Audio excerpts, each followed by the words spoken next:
بسم اللہ الرحمن الرحیم۔ نبی کریم صلی اللہ تعالیٰ علیہ وآلہ وسلم کی آمد سے پہلے حضور کا چرچا اتنا مشہور تھا کہ دنیا کے اندر کوئی شخص بھی اگر پہلے علماء کے یعنی یہود اور نصارہ کے علماء کے پاس اٹھتا بیٹھتا تھا یا ان کی کتابیں پڑھتا تھا وہ حضور کو ضرور جانتا تھا۔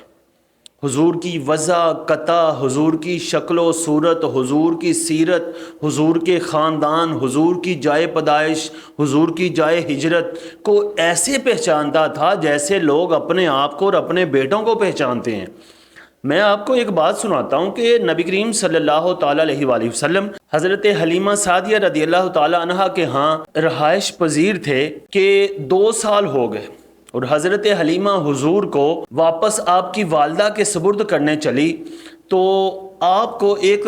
شک ہوا، کہا کہ عرب کی گرمی بہت زیادہ ہے، حضور کی طبیعت بہت نازک ہے، کہیں آپ کی طبیعت کو کچھ تکلیف نہ ہو جائے مکے کی گرمی کی وجہ سے۔ جب آپ کی والدہ کے پاس پہنچی تو والدہ نے کہا کہ آپ 1 سال اس بچے کو اپنے پاس ضرور رکھیں۔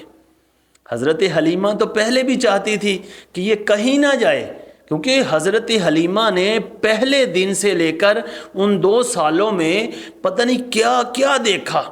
اور حضرت حلیمہ کہتی تھی کہ میں نے زندگی گزاری ہے بچوں کو پالتے ہوئے، بچوں کو سنبھالتے ہوئے، لیکن یہ بچہ تو ہمیں سنبھال رہا ہے، یہ بچہ تو ہمارے نصیب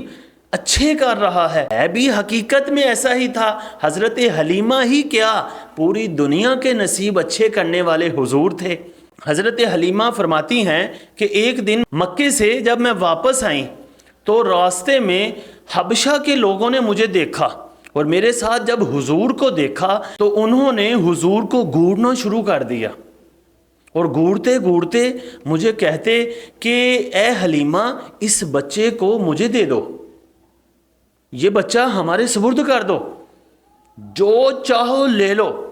جو مانگو ہم تمہیں دیں گے۔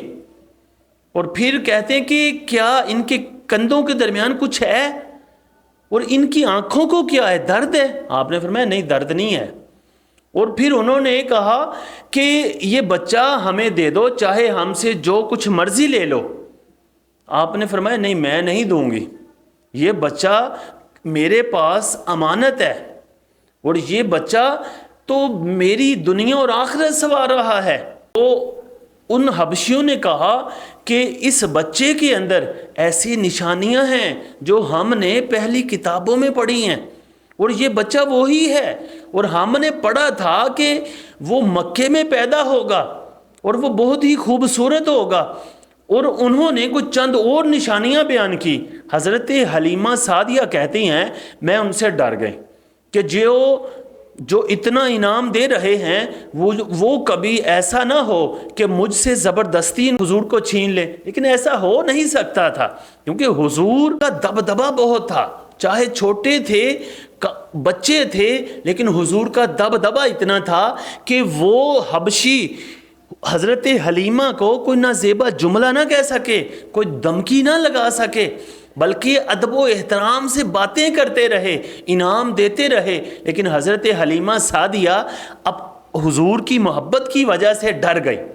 کہاں کہ یہ نہ ہو کہ یہ حضور کو کوئی نقصان پہنچا دے۔ تو انہوں نے فرمایا کہ میں آدھی رات ہی سفر پہ چل پڑی، ان کے پاس ٹھہری ہی نہ، تاکہ وہ نہ مجھے تکلیف دے نہ حضور کو تکلیف دیں۔ یعنی یہ تھا کہ حضور کا ذکر دنیا کے ہر فرد کو پتا تھا، یعنی حضور کی آمد سے پہلے دنیا کے اکثر لوگ جو علم رکھتے تھے، کتابوں کو کچھ نہ کچھ جانتے تھے، کسی اچھے سیانے لوگوں کے پاس بیٹھتے تھے، وہ جانتے تھے کہ مکے کے اندر ایک نبی آئے گا جو آخری نبی ہوگا، اس کے بعد کوئی نبی نہیں آئے گا۔ اللہ تعالی ہمارے دلوں کے اندر نبی علیہ السلام کی محبت میں اضافہ فرمائے۔